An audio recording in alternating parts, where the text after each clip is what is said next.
ლადო მესხიშვილის სახელობის დრამატულ თეატრში ქართული კლასიკური მუსიკის საღამოების გალა კონცერტი გაიმართა, შესრულდა ცნობილი ქართველი კომპოზიტორების ნაწარმოებები.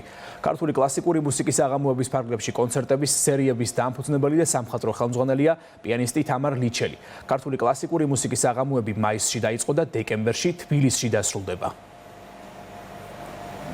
ძალიან კარგი საღამო გამოვიდა და ამის დასტურია ის, რომ ძალიან დიდი აპლოდისმენტები და სიცხო მივიღეთ ქუთაისელი მსმენელისგან. ერთ-ერთი მნიშვნელოვანი ფაქტორი, რაც არის ამ პროექტისა, არის ის, რომ საქართველოში მცხოვრები ქართველი მონაწილეები ღებულობენ მონაწილეობას და დღევანდელი კონცერტი დასტურია იმისა, რომ უმაღლესი რანგის შემსრულებელია თითოეული მათგანი. თვითონ ეს პროექტი არის გრანდიოზული, იმიტომ რომ ასახავს მთელ საქართველოს კომპოზიტორებს, მის ქმნილებებს და უტოვებს მომავალ თაობას და ჩვენც ვართ მონაწილეები. მსგავსი ღონისძიებები, როგორიც ეს პროექტი გახლავთ, ძალიან მნიშვნელოვანი არის ჩვენი ქვეყნისთვის. მოხარული ვიქნებოდი თუ ამას კიდევ გაგრძელება მოყვება.